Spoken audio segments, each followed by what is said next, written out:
Hi children, welcome to English class. Hope all are doing well. Yes, before we start our class today, I just want to know whenever we have holidays, what will we do?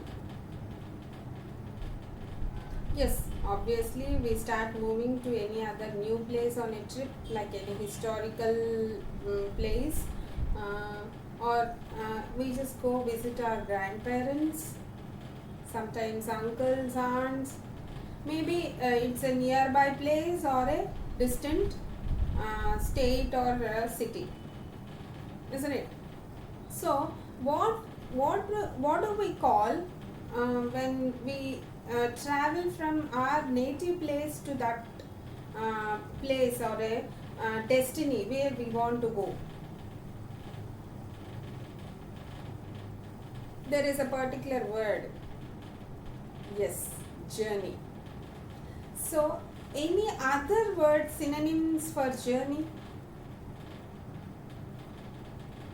Yes, travel, journey. Yes, voyage. Voyage is the other word which we use for a journey to a distant place. Sometimes there is an assumption that we use this voyage only for a travel or a journey on by a ship or on a plane. Okay, if we go in an aeroplane or on a ship, we call it as a voyage. But even for shorter distance also we can see when somebody some of our relatives or friends start a journey, what we wish, we say them happy journey, and the other word to wish them happy journey is like bon voyage. See, bon voyage is nothing but have a good journey. It's actually a French word, bon voyage. Voyage means journey, as I told you. So bon voyage means go have a happy journey. So there is nothing wrong in wishing the other people who go on a journey also to wish bon voyage. Mostly we use bon voyage to wish people who make a journey by a ship or by an aeroplane. Right? So today's our poem is, yes, Voyage. The title of our poem is Voyage. See, our English literature class is very interesting, isn't it? The topics like the stories and the poems which are selected as topics in our textbooks makes the class very interesting. So in the same way, today also we are going to discuss on a nice interesting poem, and it's about a boy's fantasy to sail on a paper boat. Okay, so the story name is Voyage, written by Harindranath Chattopadhyay.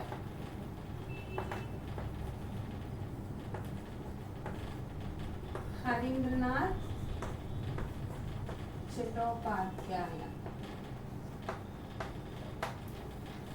Okay, so this Harindranath Chattopadhyay is an actually Bengali writer. Okay, he is a famous poet, writer, even a freedom fighter. And one more interesting thing about this Harindranath Chattopadhyay is he is actually the youngest brother of the famous poet Sarojini Naidu. Do you remember Sarojini Naidu's any writings or poems? Yes, obviously. Palanquin Bearers is one of her interesting poem, isn't it? So next we will be learning about that also. So this Harindranath Chattopadhyay is one of her youngest brothers of Sarojini Naidu, and he was born in 1898 and passed away in 1990. So his time period is from 1898 to 1990. Okay, so Harindranath Chattopadhyay has written some interesting poems like Shaper Shaped and Noon. They are very hilarious poems and fantasy poems actually. And he even and played an important role in Satyajit Ray's films Burfi and what Goofy Gang and Bhagabai. Goopy Gang and Bhagabai is a comedy, what you say, adventurous fantasy film. These both films were directed by Satyajit Ray. He is a Bengali director, even a writer, and in his films, this Harindranath Chattopadhyaya even acted itself in these two films. Okay, this is about his life. Who is the author of our just current poem, Voyage. Okay, so before we start the poem, let us go as usual with the vocabulary, which we call as new words or a typical words.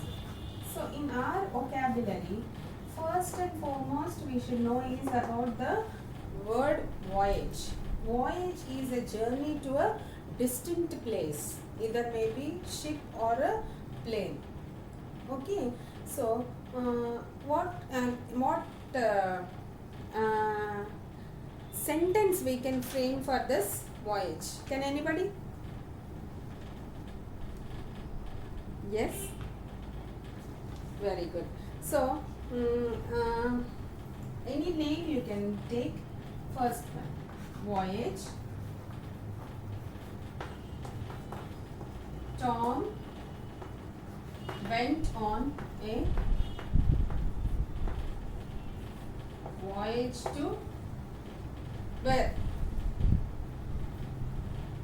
A distant place, or voyage around the world. This is more interesting, isn't it? So Tom went on a voyage around the world. So the first word is voyage. Next, in this poem, we mostly come across the other word is steer. Steer means to drive a boat or a ship. Okay. So another any sentence we use for this? Steer. What is the meaning of the steer? Steer means to guide or control a boat. Yes, any name you can take. Jim tried to steer the boat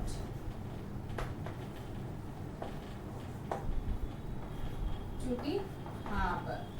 Harbor is a place where we land the ships, anchor the ships actually. Okay, so voyage, steer. And two more words like ponds and lakes. Pond is a small water body. Even lake is also a small water body. So both pond and lakes we all are familiar with. The other words are rubies and emeralds. Do you know what ruby and emerald are? Yes, rubies and emeralds are the precious stones, but their colors are different. Ruby is a purple pinkish colored precious stone, whereas emerald is a green colored stone, light green, pale green, or the shades vary. Okay, so ruby and emerald. So what? How can we use these two in a sentence? Can anybody? Yes. Tina has a precious necklace made of ruby or rubies, IES, and emeralds. Tina has a precious necklace made of rubies and emeralds. So these three words we have as new words in this poem. And the other word Next word is distant. So here we can make use of the distant means a far away place. Okay. So the visitors came from a distant place. Next I told you stream. Stream is a narrow river. Narrow river means which is not wide. So in a distance we heard silvery tinkling of a stream. In a distance, we can even use this for this word also. In a distance, we heard a silvery twinkling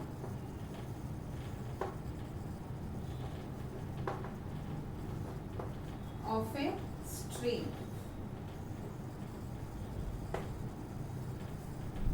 Okay, this is the sentence we can make use for the word stream. Next comes shore. Do you know what a shore is? A land near or along the edge of a river or a sea. Okay, so seashore, we call seashore means the land along the edge of that sea, parallel to the water body.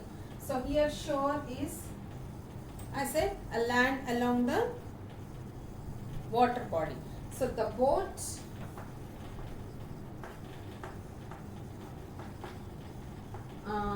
is anchored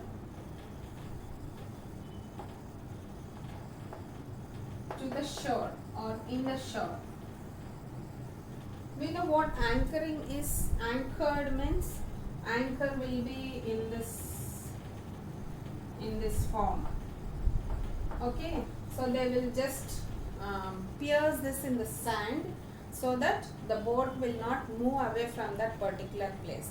As we have brakes to stop all our moving vehicles, anchor is used in such a way. Okay, so the boat is anchored to the shore. So these are the very peculiar words or new words used in this particular poem, Voyage. Now let us start the poem. Okay, please all of you open your textbooks with the page number 20 and have a look.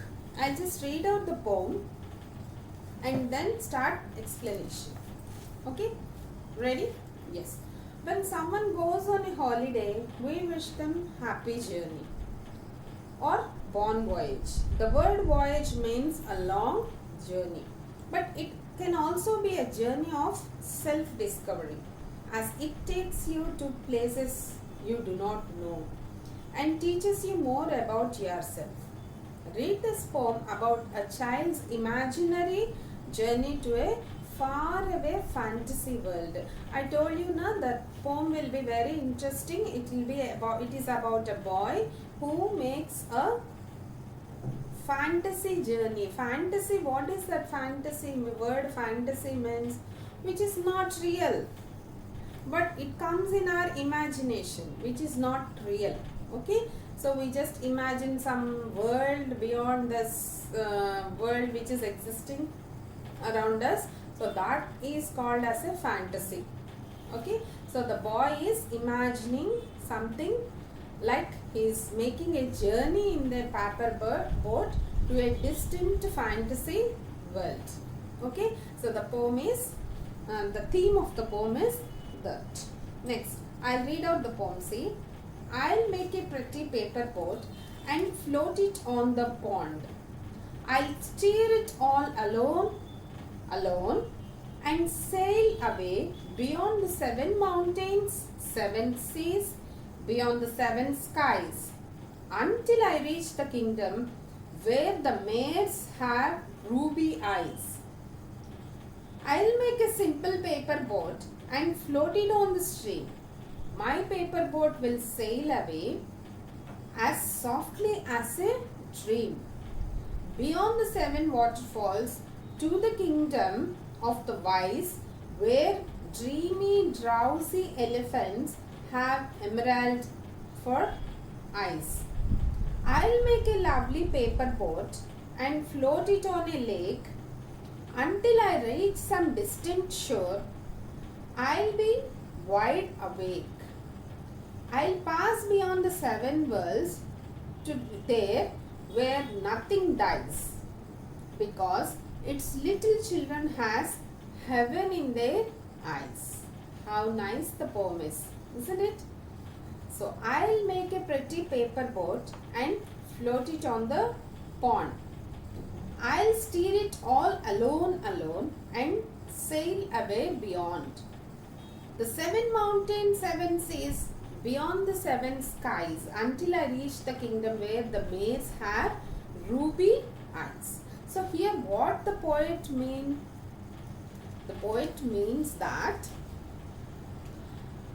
he wants to sail on a pretty paper boat where until he reaches the kingdom, he will sail across the seven continents, seven mountains, seven seas and seven skies, which means to the other end of the world. Okay, on a paper boat he wanted to do all this voyage. Where he sees a kingdom where mares, what is a mare? Yes, it's a female horse, right? So mares will have ruby eyes, it seems. Very precious ruby eyes. I'll make a simple paper boat and float it on the stream. My paper boat will sail as softly as a dream. Here we see this as softly as a dream is a simile, poetic device. Okay, so this is a comparison of a living thing with the others. Compares the quietness. Here the poet compares the quietness of the boat's movement as it sails away to a dream, as it travels through the dreamer's mind. So this is a simile, as softly as a dream, very soft and quiet. Beyond the seven waterfalls to the kingdom of wise. So here first he started sailing until he reaches a world where mares have ruby eyes. In the second stanza, he is explaining, or he is telling that he wanted to make a journey on a paper boat until he reaches. How he is going to make the journey? As softly as a dream, very calm and quiet, until he reaches the world where all wise people are exist there, and he wanted he says that there he will see elephants with emerald eyes. In first stanza, mares with ruby eyes, and here in the second stanza he is describing that elephants are going to have emeralds for their eyes. I'll make a lovely paper boat and float it on a lake. Until I reach some distant shore, I'll be wide awake. He will not sleep, it seems. Until he reaches the distant shore or the world he wanted to reach, he will be awake. I'll pass beyond the seven worlds to there where nothing dies. So what does this line means? There is no death in the world, because its little children have heavens in their eyes. What a nice comparison, isn't it? So he is going to reach the world where nobody dies. Why does it happen? Because all the little children have heavens in their eyes. So mares had ruby eyes, where elephants had emerald eyes, and now little children are going to have, eventually they are going to have heavens in their eyes, so that nobody dies in that kingdom. All this doesn't actually happen, dear children, but this is out of his poet's imagination. See, when I start explaining, you just start, while listening to my explanation, even you just start your imagination. Something like the world where mares have ruby eyes and elephants have emerald eyes, and the children have heavens in their eyes. Okay, this is the beauty of the poem and this comparison, this simile. Okay, and here the literary terms is simile, and you might have observed one sentence repeating again and again here. I'll make a pretty paper boat. See, that sentence has been repeated thrice in this poem. So this is a literary term like repetition, repeating again and again. So the child wants to, yes, make a fantasy journey to the world where everything seems wise and happy. Do you understand how he wants to sail? He wants to sail soft as a dream. This is a simile, isn't it? And so the other way, where he wants to make a journey or voyage, he wants to travel or sail beyond the 7 seas and 7 mountains and 7 skies. We usually use the 7 a number to as an idiom, isn't it? 7 mountains, 7 seas. Okay, we have 7 oceans, continents, isn't it? So 7, we use it as an idiom in the language. And here he wanted to make a journey or a voyage beyond the 7 mountains, 7 seas and 7 skies. Okay, so where we have no worries, no sadness, everything is happy and wise, and there are no deaths in that world. So the boy is dreaming in that way. Okay, hope you all have liked this poem. Why don't you make a paper boat soon after going home? Try making a paper boat and have a small tub of water and live in that. Yes, very good. So this is the poem Voyage, written by Harindranath Chattopadhyaya. So please go through the poem and learn the vocabulary for tomorrow's assignment. We shall meet with a new topic in the next class. Thank you.